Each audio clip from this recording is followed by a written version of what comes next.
샬롬, 3월 10일 금요일 하나님 나라를 시작하는 말씀 묵상 시간입니다. 오늘 우리에게 주신 말씀은 마태복음 19장 1절에서 12절입니다. 정중모 장로님께서 말씀 읽어주시겠습니다. 예수께서 이 말씀을 마치시고 갈릴리를 떠나 요단강 건너 유대 지경에 이르시니 큰 무리가 따르거늘 예수께서 거기서 그들의 병을 고치시더라. 바리새인들이 예수께 나와 그를 시험하여 이르되 사람이 어떤 이유가 있으면 그 아내를 버리는 것이 옳으니이까?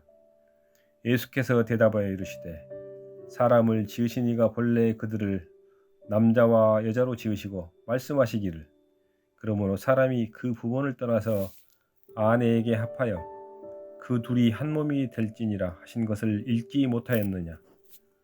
그런즉 이제 둘이 아니요 한 몸이니 그러므로 하나님이 짝지어 주신 것을 사람이 나누지 못할지니라 하시니 여짜오되 그러면 어찌하여 모세는 이혼 증서를 주어서 버리라 명하였나이까?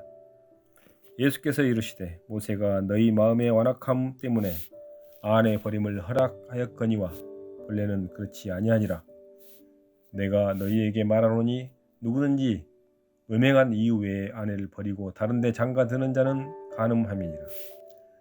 제자들이 이르되 만일 사람이 아내에게 이같이 행할진대 장가들지 않는 것이 좋겠나이다. 예수께서 이르시되 사람마다 이 말을 받지 못하고 오직 타고난 자라야 할지니라. 어머니의 태로부터 된 고자도 있고 사람이 만든 고자도 있고 천국을 위하여 스스로 된 고자도 있도다. 이 말을 받을 만한 자는 받을지어다. 아멘. 오늘 본문을 딱 보자마자 뜨악했습니다. 정말 피할 수 있다면 피하고 싶은 마음이 들었습니다. 저는 이제 결혼한 지 4년차 밖에 되지 않았습니다. 하나시를 듣고 계신 성도님들 중에는 저보다 결혼 생활을 2배에서 많게는 10배 많이 하신 분들이 계십니다. 이런 결혼의 선배들 앞에서 결혼과 이혼에 대한 이야기를 해야 하는 것이 사실 매우 난처합니다. 요즘 우리 사회는 결혼율은 낮고 이혼율은 높아졌습니다. 이런 데에는 여러 사회 문화적 요인들이 복합적으로 작용합니다. 단순히 한 개인의 태도만으로 이 결과를 이해하는 것은 조금 어렵습니다. 출산율도 마찬가지입니다. 그런데 교회가 성경에서 생육하고 번성해야 한다며 요즘 젊은 부부들이 애를 안 낳으려고 하는데 이는 잘못된 거다라는 지적을 간혹 하시는 분들이 계십니다. 또한 그런 목사님들의 설교를 들으면 저 또한 그 당사자로서 사실 좀 거부감이 듭니다. 또 한편으로는 답답합니다. 말씀은 현재 삶에 대한 해석을 기반으로 이루어져야 하는데 성도들의 삶의 자리에 대한 고민과 공감 없이 그냥 무턱대고 성경에 이렇게 쓰여 있으니 이대로 해야 한다라는 지적은 좀 적절한 설교가 아니라고 생각합니다. 결혼과 이혼에 대한 해석도 마찬가지입니다. 그러지 못한 또는 그래야만 했던 각자의 삶의 이유와 또 고민들이 있습니다. 사회적 또 문화적 고통과 어려움 또한 분명 있습니다. 성경은 예수님은 그것을 무시하지 않습니다. 그래서 오늘의 말씀 또한 어떤 선을 긋고 행동에 대한 답을 정하는 것이 아님을 말씀드립니다. 어떤 것이 옳으냐, 무엇이 맞느냐를 찾는 것이 아닙니다. 그리스도인으로서 어떤 삶의 방식이 분명 필요하고 그 답을 성경에서 찾아야 하지만 그것으로 구원의 여부를 선을 긋는 것은 절대 아닙니다. 우린 많은 부분에서 하나님의 절대적 선의 기준에 미치지 못합니다.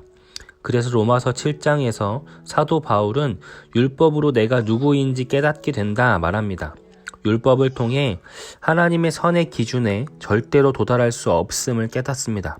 나아가 율법은 십자가의 은혜가 얼마나 큰지를 깨닫게 해줍니다. 오늘 예수님께서 하신 이혼에 관한 대화도 마찬가지입니다.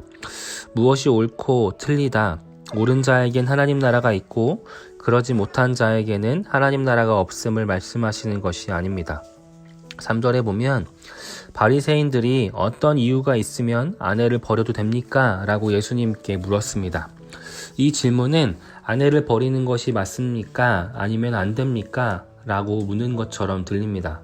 그런데 이 질문의 실제 의도는 yes or no를 묻는 것이 아닙니다. 이 질문에 대한 율법의 근거는 신명기 24장 1절에서 4절입니다.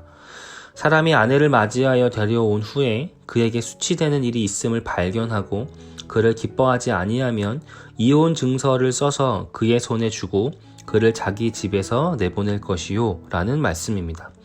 유대인들에게는 그에게 수치되는 일이 무엇인지를 해석하는 두 가지 학파가 있었습니다. 샴마이 학파와 힐렐 학파입니다. 샴마이 학파는 이 수치되는 일을 결혼 전에 아내가 다른 남자와의 잠자리를 가졌던 일로 해석합니다. 힐렐 학파는 수치되는 일을 좀 더 넓게 해석합니다. 예를 들어 아내가 음식을 잘 못해서 남편을 노엽게 해도 이는 수치되는 일이며 이혼 사유에 해당한다고 보았습니다.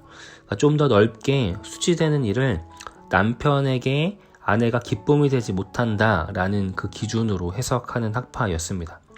RVP 성경 난제 주석은 오늘 예수님께 한 바리새인들의 질문은 이 두 가지 의견 중에 예수님은 어떤 게 맞다고 생각하신지를 물어본 것이라고 주석합니다. 즉, 율법에 있으니 우선 이혼은 정당하다는 전제하에 이혼할 수 있는 사유가 예수님은 어떤 것이라고 생각하는지를 물어본 것입니다. 그런데 이에 대한 예수님의 답은 둘 다 틀렸다라고 답하십니다. 모세가 이를 허용한 건 불가피한 상황에 대한 대처법이었습니다.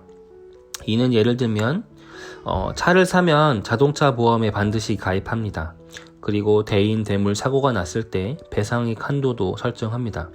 이건 사고가 일어나라고 드는 게 아닙니다. 사고를 일으키려고 보험을 드는 것도 아닙니다. 일어났을 때에 대한 대처인 것이지 평소에 보험을 들었으니 사고를 내도 된다라고 생각하고 운전하는 사람은 없습니다. 모세의 율법 또한 마찬가지다라고 예수님은 말씀하십니다. 도리어 모세의 율법 이전에 하나님의 창조 질서 원리가 하나님의 뜻에 더 부합하다고 말씀하십니다. 하나님은 자기 형상으로 사람을 창조하셨습니다.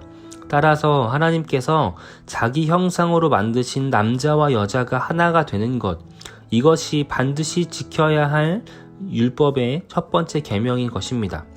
바리새인들의 이혼에 관한 생각의 문제점은 샴마이 학파든 힐렐 학파든 또한 그 이혼의 결정권을 남자가 쥐고 있었다는 것입니다. 남편의 음행이나 남편이 아내를 불편하게 하는 경우는 이혼에 해당하지 않았습니다. 오로지 아내의 문제만을 이혼의 사유로 삼았습니다. 이들은 결혼 생활을 율법에 맞춰서 잘 지켰을지 모르겠습니다. 그러나 그 결혼이 진짜 하나님이 이야기하신 결혼은 아닐 수 있다라는 의미이기도 합니다. 하나님께서 태초에 사람을 만드시며 연합하게 한 의미는 누가 누군가에게 종속이 되는 것이 아닌 진정한 동등한 관계 안에서 하나됨을 의미하는 것이었습니다. 그들은 이를 망각한 채 모세의 율법에 기록되어 있다는 이유로 남편의 관점에서 아내와 결혼에 대한 결정권을 행사했습니다. 우리는 흙과 백의 논리로 종종 신앙을 해석하려고 합니다. 주일 성수는 반드시 해야 한다? 아니다. 주일에 돈을 쓰면 된다? 안 된다. 이렇게 선을 정하고 그 선 안에 머무르려고 합니다. 하지만 예수님께서 바른 신앙생활은 어떤 행위를 하고 안 하고의 접근이 아니라 그 행위를 결정하는 본래적 목적과 의미에 있다라는 말씀을 하십니다. 나의 오늘의 행동이 하나님의 뜻을 이루기 위해서는 무엇을 해야 하는 것인지를 묻고 묵상하며 결정해야 합니다. 따라서 그 행동은 상황에 따라, 시대에 따라 어쩌면 매일 달라질 수도 있습니다. 그렇게 우리가 날마다 기도하며 묵상하며 성령님의 도우심을 구해야 하는 것입니다.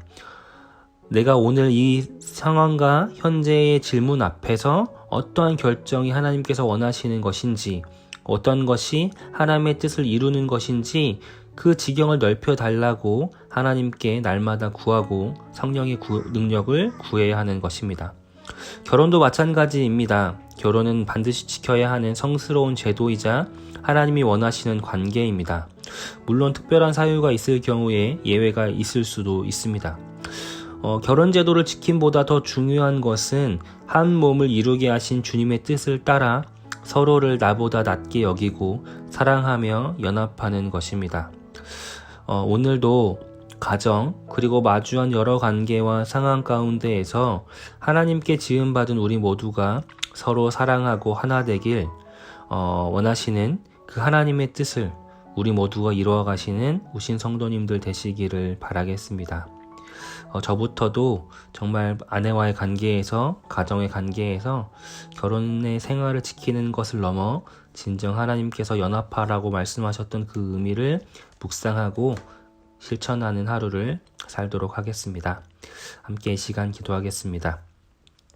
은혜로우신 하나님, 결혼을 비롯한 여러 삶의 환경과 질문들에 대해 하나님의 뜻이 무엇인지를 묻겠습니다.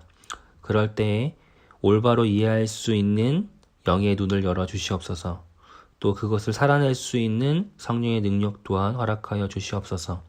오늘도 가정을 비롯한 여러 관계와 상황 속에서 하나 되길 원하시는 주님의 뜻을 이루어가는 우리 모든 높은 뜻 우신교회 성도들 되게 하여 주옵소서. 예수님의 이름으로 기도드렸습니다. 아멘. 말씀을 마쳤습니다.